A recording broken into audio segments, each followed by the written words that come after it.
നമസ്കാരം. പ്രധാന വാർത്തകൾ.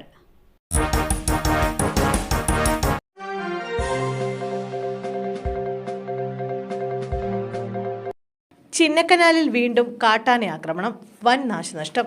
ചിന്നക്കനാലിൽ വീണ്ടും കാട്ടാനയുടെ ആക്രമണം. 301 കോളനിയിലാണ് 13-അംഗ കാട്ടാനക്കൂട്ടം ഇറങ്ങിയത്.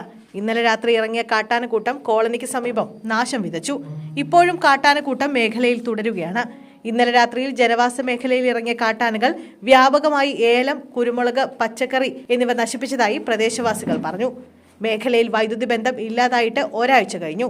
ഇതിനാൽ തന്നെ ആദിവാസി കുടുംബങ്ങൾക്ക് പുറത്തിറങ്ങി ആനയെ ഓടിക്കുന്നതിനും സാധിക്കുന്നില്ല.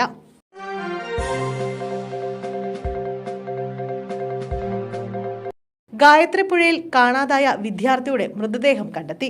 പാലക്കാട് തരൂരിൽ പുഴയിൽ കാണാതായ 17-കാരന്റെ മൃതദേഹം കണ്ടെത്തി. ചിറ്റൂർ സ്വദേശി ഷിബിലാണ് മരിച്ചത്. ഫയർഫോഴ്സിന്റെ പരിശോധനയിലാണ് മൃതദേഹം കണ്ടെത്തിയത്.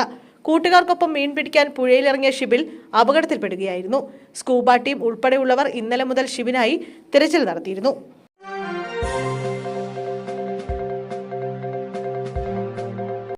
കുണ്ടന്നൂർ തേവരപ്പാലം താൽക്കാലികമായി അടച്ചു. കൊച്ചിയിലെ കുണ്ടന്നൂർ തേവരപ്പാലം അറ്റകുറ്റപ്പണികൾക്കായി അടച്ചിട്ടു.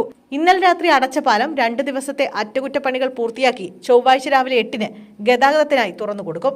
2 തവണ നടത്താൻ നിശ്ചയിച്ചിട്ടും മഴ കാരണം മാറ്റിവെക്കേണ്ടി വന്ന അറ്റകുറ്റപ്പണിയാണ് ഇപ്പോൾ തുടങ്ങിയിരിക്കുന്നത്. കുണ്ടന്നൂർ തേവരപ്പാലത്തിലേക്ക് യാതൊരുവിധ വാഹനങ്ങളും കയറ്റിവിടുന്നതല്ല.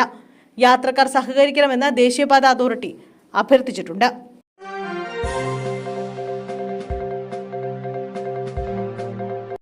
താമരശ്ശേരി ചുരത്തിൽ പിക്കപ്പ് വാൻ കൊക്കയിലേക്ക് മറിഞ്ഞു.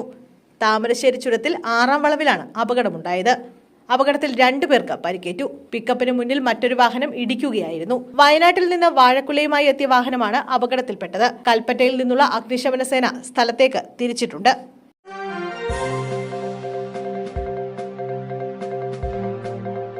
അർജുനായി 6-ാം നാൾ. രക്ഷാപ്രവർത്തനത്തിനായുള്ള അടുത്ത മണിക്കൂർ നിർണായകം. അങ്കോളയിലെ മണ്ണിടിച്ചിലിൽ കാണാതായ കോഴിക്കോട് സ്വദേശി അർജുനെ മണിക്കൂറുകൾക്കുള്ളിൽ കണ്ടെത്താനാകുമെന്നാണ് പ്രതീക്ഷ.